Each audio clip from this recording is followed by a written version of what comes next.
I went to CES this year by the good graces, by the way, of Elgato Gaming. Thank you so much for sending me out there and sponsoring the trip. But I went searching for what 2020 was gonna look like on the gaming and streaming front. I wanted to find the new things and not just like better specs in our PCs. Like, I wanted to find game changers. I wanted to find things that I could be excited about for this year. And CES, if you've never been, by the way, CES is massive. Like, literally, like I've been to TwitchCon, E3, DreamHack. I've been to all these things, and I thought those conventions were big. This is my first CES, and it was 5 E3s all put together in multiple buildings. It was just the biggest thing I've ever seen. And you had to wade through the coolest refrigerator you've ever seen, and then the coolest TV you've ever seen to find the little golden nuggets of gaming and streaming, and they were there. And I'm excited about a couple of them. Let's talk about them. By the way, if the thing you're most excited about on this list isn't here, I do stream every Monday, Wednesday, Friday. Feel free to jump into my chat and let's talk about it. I want to hear what you are looking forward to. I got 5 things. There's probably more than 5. Let me know. But yeah, link in the description below. Also, if you do end up enjoying this video, make sure you hit the subscribe button and like the video. It helps out. Let's move on. One, we're gonna start off hot with a little bit of a banger. Something I'm pretty sure a lot of people are gonna be naysayers about. I'm excited for foldable laptops. And I know you're thinking, Harris, all laptops fold. No, I'm talking about the full screen Samsung Galaxy Fold style. All screen front, all screen bottom. I want it, send me one. I'm excited. If I don't get one in 2020, this year will be a giant waste. This, I think like any other tech, could fall completely flat if the implementation isn't correct. But what I saw, Dell, Lenovo, and I think Intel were all doing, I think they're getting it figured out, and they're hurdling roadblocks before they happen. For example, could you imagine if the bottom half was just a touchscreen keyboard? That'd be a nightmare. Fortunately, I know at least most of them came with Bluetooth keyboards that fit right on that screen, and even with Lenovo's, if you closed it over it, it charged the battery of the keyboard. Really clever. But the reason I'm excited about this is I've been looking for a good mobile streaming solution for a while. I use, as you can see behind me, I use 3 screens, and I use them well. Going down to a single 15-inch screen for gaming and streaming and chat, like it's overwhelming. I've actually been looking at 2 laptops in particular before CES, the Omen dual screen PC or the Asus ZenBook Duo, both of them having a full screen on the front plus just a little screen underneath for things like utilities, things like having an OBS preview, things like having my chat. So I can have the gameplay here and the streaming stuff here and feel like I'm ready to go and just open it up and go live. I don't have that right now, even though I have a laptop and it's... Kenzie burnt something. How bad did I jump? I feel like I jumped really far. Should I tell Sam that that's gonna happen, or should I just let him be freaked out too? I'm gonna tell Sam. I'm a good guy. Watch me say that and then forget to tell him after I'm done with everything. But the prospect of having either 2 full screens and a disconnected keyboard and mouse, or set the keyboard right across covering the bottom half of one and having your gameplay, and having a little bit of screen real estate for streaming utility, and then when you get to your desired location, maybe a hotel room, you flip it sideways, you open it all the way up, open up the kickstand, and you got this massive screen there.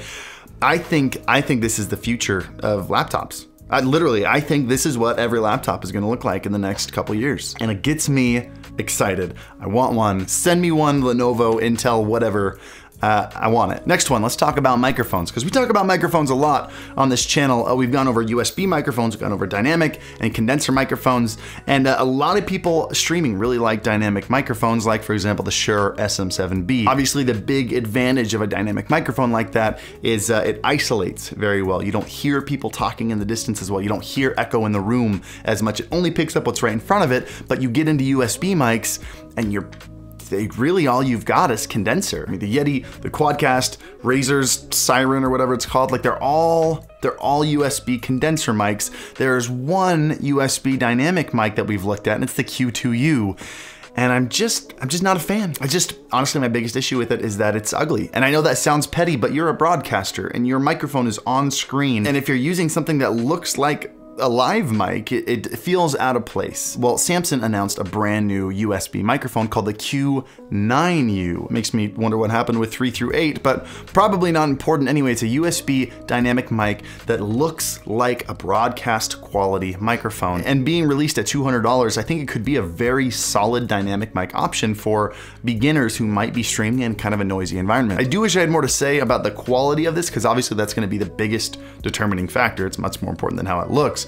But being in a giant convention of CES and they didn't come with a soundproof booth, so you couldn't really hear it, it is what it is. I asked them to send me one. We'll see if I get one in the mail. I'll test it out and we'll see if it's any good. If it is, I'm excited about it, because right now the Q2U is the only option for beginners dynamic microphones. Number 3 is the first thing that's made me want to go back and play console games in a long time. Been PC Master Race for about 2.5 years. Actually, my Xbox is, can you see it on screen? It might be in the corner. You know what, how about that? Now you can see it right over there in the corner. It's been sitting over there since I started playing PC 2.5 years ago. Haven't touched it. But if you missed the announcement, Origin PC re-released a new and revamped version of the Big O, which I talked about a little bit in a video last week, but essentially it's a PC case, and on one side there's a water-cooled PC, on the other side there's a water-cooled console of choice, either an Xbox version or a PS4 version.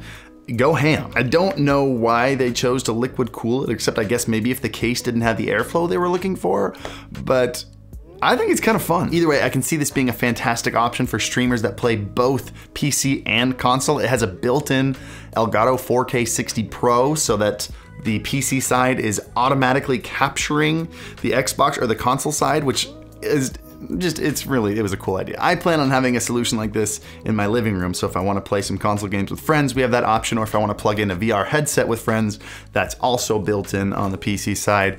Anyway, I just like seeing companies do creative stuff like this.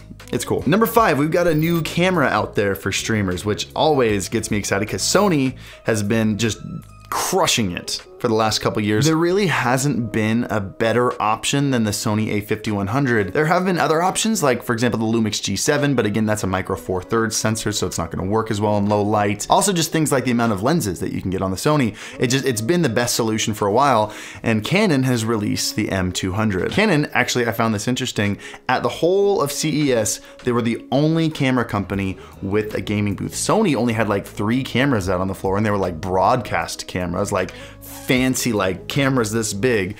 Nikon didn't even know you could stream with a camera. Literally, I went over there and they were like, there's no such thing as clean HDMI on a $500 camera. Like, literally had no idea this is a thing. So someone should probably tell them. Panasonic had a massive booth with like 3 little cameras in the corner. Canon, however, had a whole streaming area with a Go XLR Mini there. They had a cam link set up. They had 2 screens showing off a C920 versus their camera. And then actually the guys sitting there were subscribers of this channel, so that was kind of cool. Shout out to Derek. How are you doing, man? Thanks for being so nice to me. So it's fun to see how much of a priority Canon realizes gaming needs to be, even though they might be a little bit behind. However, I will be doing some solid tests on the new M200, which, by the way, is the new cheapest camera in the crop sensor replaceable lens game. The Sony a5100 right now is $550. This one is $499, so $50 cheaper. I'll be putting them against each other in a video probably next week. We'll see which one's better. It's just fun to see more competition out there for streamers to make better choices, you know? The final announcement that I'm excited about, and I hope is good, because all we got was a teaser, was Elgato's ProjectWay. They didn't have it on display at CES. All they could show was this teaser video that they've shown a couple times on the internet.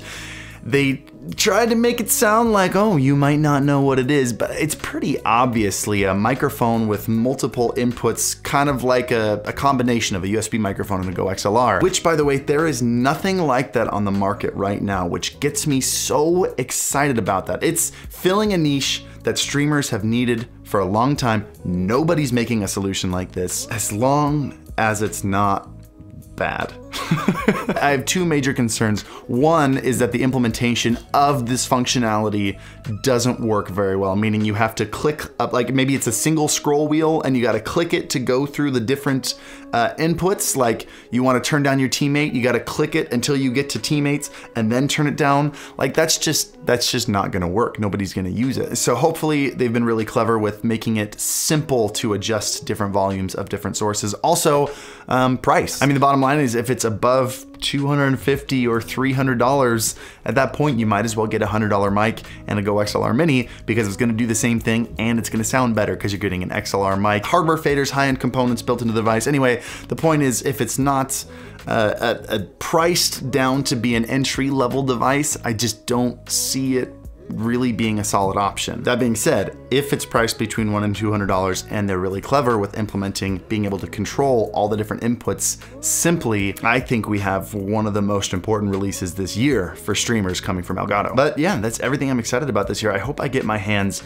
on all 5 of those. Obviously, I've already got the camera, so we're 20% of the way down.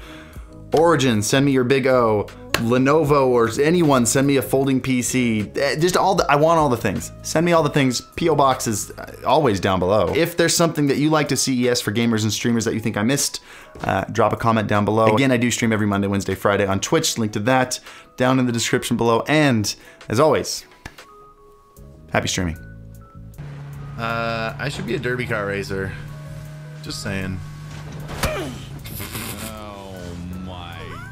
That thing popped out of nowhere. Popped out of nowhere.